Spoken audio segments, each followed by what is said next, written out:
So let's go ahead and move on to avoiding repetition in Japanese. It's a simple section. So I'm not gonna take my time. I'm gonna go right through it at a nice quick speed, starting with normal sentence in Japanese. We've got an adjective plus a noun. But the second time you're talking about that noun again, you can replace the noun with no. No can take the place of that noun. Now what that means is, if we look at this normal sentence, akai kureon. That's a normal, it's not a full sentence, it's the akai is modifying the noun crayon, akai crayon, red crayon.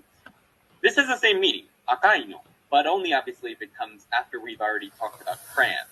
But it means the same thing as saying, if someone's talking about crayons and you say akai crayon, just saying akai no is the same. So no can replace nouns, helping you avoid repetition like here. Nani iro no crayon ga aru? Akai no, a red one. So you can think of this no as like the word one in English, a red one. Kuroi no, a black one. Shiroi no, a white one, for example. In replace, here's another example. We've got kore wa Andy no crayon. This is Andy's crayon. Kore wa Yuki no. This is Yuki's, or Yuki's one, but that's a weird sentence. You can use it in sentences like this too, where it's just one person talking. It doesn't necessarily need to be the response to another person's question. It can just be like this. これはアンディのクレヨン。これはユキの。これはアンディの水。これはユキの。これはアンディのパソコン。これはユキの。And that's it. That's it. That's that section. So let's go ahead and jump into the dialogue. いい匂い. Okay, so what do you mean avoiding repetition? What's this grammar's core? So Andy's example. Yeah. So, using Andy's example. So crayon. これは何色のクレヨンがありますか？だから。So 赤いの no means crayon. So in this Yeah, that's right. And so the meaning is you don't want to say it again. Yeah. That's why you put no instead of crayon. Yeah. No all represent crayon. Yes. And the first one is adjective plus noun. Adjective plus no. 赤いの、黒いの、白いの.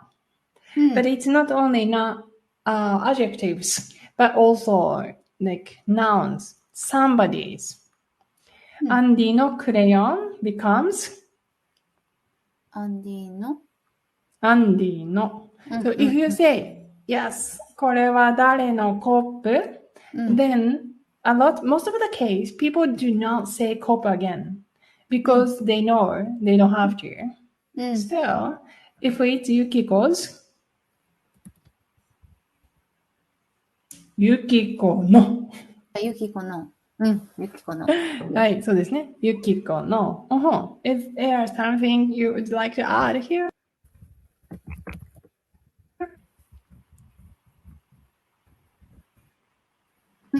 あるかな？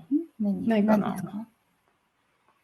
Is there anything you'd like to add here? Okay. Maybe I think it's tended to omit then when it's obvious that everyone knows what it is, rather than to avoid repetition. I mean, so for example, so a smartphone is put on the desk, and so in the classroom, and so I say, これ誰の? So we don't say a smartphone, but I can use これ誰の because so obviously, so they can find what I say, what I say about what I am talking about. Yes. Very, very important condition. This is a condition. Everyone knows about what we are talking. if we don't know about what we are talking, of course you have to say that. You cannot avoid. But What if is- it's yes, go ahead. Okay. So do you know? So English is one. English has. This is Yukiko's one. But Yeah. I mean, no. For example, hot coffee and cold coffee, which prefer? Then we say cold one. Why? Because cold is adjective and has to have a noun. That's why they use cold one, hot one. But if it's noun, you don't need anything. Is it Andy's coffee or Yuki's? Oh, it's Andy's. I think そっか。Yeah. no longer one is not required actually. Even one. In that case, just Andy. It's enough. Of course, it's not. I don't think it's incorrect if you say Andy's one, right? But yeah, that's the most of the case. You don't hear no one. That's a Andy's. difference. But yeah, similar, right? Because yeah, instead of using one or s, this possessive s, yeah, Japanese language, you guys use no. That's it. Let's move on next.